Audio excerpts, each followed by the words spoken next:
La proximité des autres nageurs et la nuit encore sombre perturbent Colucci dans son parcours natation long de 3 km 800.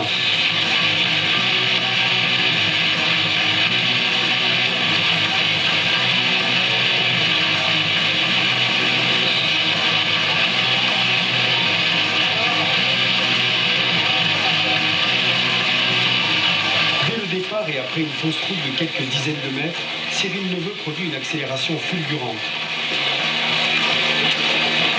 Il est toujours poursuivi par Guillaume, Colucci et Gilles Reboul, troisième.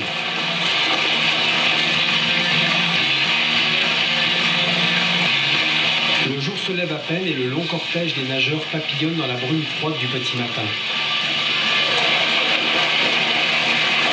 Cyril Neveu, toujours en tête, est maintenant suivi de Franck Borgia, triathlète du club d'Embrun.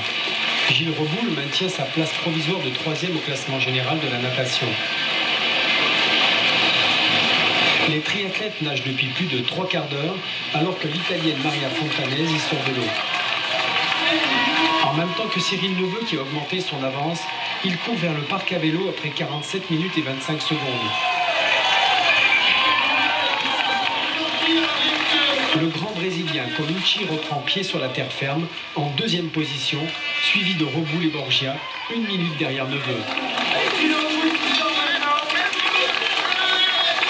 La première féminine, Maria Fontanesi, prendra beaucoup de temps au changement, alors que la rafale des poursuivants hommes est constituée des solides cyclistes Colucci et Reboul.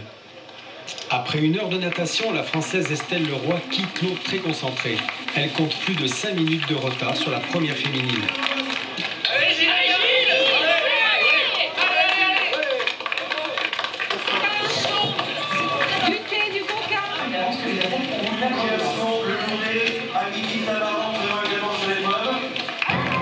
Cyril Neveu est parti très vite dans l'ascension du premier col, dans la première boucle vélo. Gilles Reboul a effectué un changement ultra rapide puisqu'il a déjà doublé Reynaldo Colucci. Première du classement femmes, l'Italienne Fontanesi. En deuxième position, Estelle Leroy quitte le parc à vélo pour les premiers kilomètres des 185 que compte le parcours vélo. En tête de l'Embrunman, la partie consacrée au cyclisme et le Brésilien Colucci. Cherchant à s'économiser, le Brésilien dépose souvent ses bras sur les repose-coudes. À quelques minutes seulement, la première féminine n'est plus la même. Estelle Leroy a dépassé l'Italienne. Il vient de me dire que sa chaîne a sauté en rigolant parce que la dernière, au 8e kilomètre, son dérailleur a cassé. C'est pas en rigolant, c'est la vérité. Non mais bon, elle a sauté, mais elle a pas... il l'a pris comme ça en disant on me souvenir de la dernière. La course-poursuite entre Reboul et Colucci pour partir seul vers Embrun dans les premiers rayons réchauffants du soleil des Hautes-Alpes. S'alimenter en sucre lent pour éviter l'hypoglycémie, compenser les pertes hydriques pour ne pas souffrir de déshydratation sont essentielles. Il faut également sans cesse relancer la dynamique de son organisme pour ne pas tomber dans une routine sclérosante. Sur les berges du lac de Serponçon, Estelle Leroy poursuit sa course folle en tête dans la lumière éblouissante du matin. Simultanément avec l'Embrunman, la fête du triathlon se conjugue à Embrun avec la distance olympique. Seulement 2 jours après le Grand Prix FF Tri réservé à l'élite internationale, Gérald Diacono propose un triathlon courte distance. 1,5 km de natation, 40 km de vélo avec 1200 mètres de dénivelé et 10 km de course à pied. Les meilleurs internationaux participent à cette épreuve difficile pour le plaisir d'être ici à Embrun, la mecque du triathlon encore épuisée par la course d'il y a 2 jours. Au niveau des concurrents, je pense que ça va se jouer entre Julien Loy, Charlie Loisel, Karl Blasco, Paul Mathieu, Laurent Daudet. Il y a beaucoup de concurrents comme chaque année qui peuvent prétendre à la gagne. Il va falloir se battre sévèrement sur le vélo pour défendre mon titre. Beaucoup plus d'engagés chez les femmes aux courtes distances que pour l'Embrunman puisqu'elles sont 80. Les 2 départs sont différés pour éviter que les hommes écrasent les femmes lorsqu'ils se jettent à l'eau. Le triathlon courte distance se pratique à vive allure, sans aucun temps de récupération. Une véritable course contre la montre, contre les éléments et le relief, contre sa propre souffrance. À ce jeu de la performance, Charlie Loisel, champion de France de triathlon longue distance 2005, réussit le mieux. Il est en tête de la natation à mi-parcours. Deuxième à sortir de l'eau, Delphine Pelletier, vainqueur l'an passé, suit l'Allemande Marieke Zikant.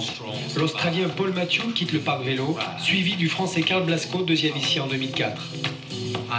Dans l'ascension qui domine le plan d'eau, Delphine Pelletier est maintenant 3e, mais cette fois-ci derrière Linda Guimoiseau et surtout l'incroyable Valérie Gard.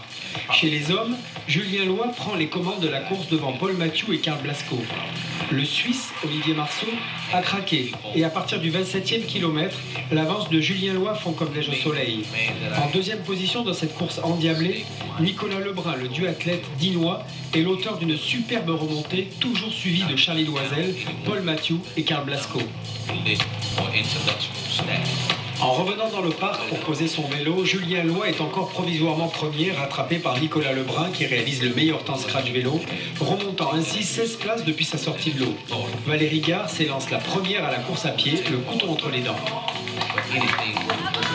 Pour moi, c'était Embrun, c'est vraiment magique. Gagner ici, pour moi, c'est vraiment fabuleux en triathlon. C'est vrai que la grosse course, c'est l'Embrunman aujourd'hui, mais on profite des structures, de l'ambiance, de tout ça. Donc c'est beaucoup de frissons que de courir ici. En plus de gagner, c'est vrai que je suis vraiment content. Et voilà, il y a un parcours vélo qui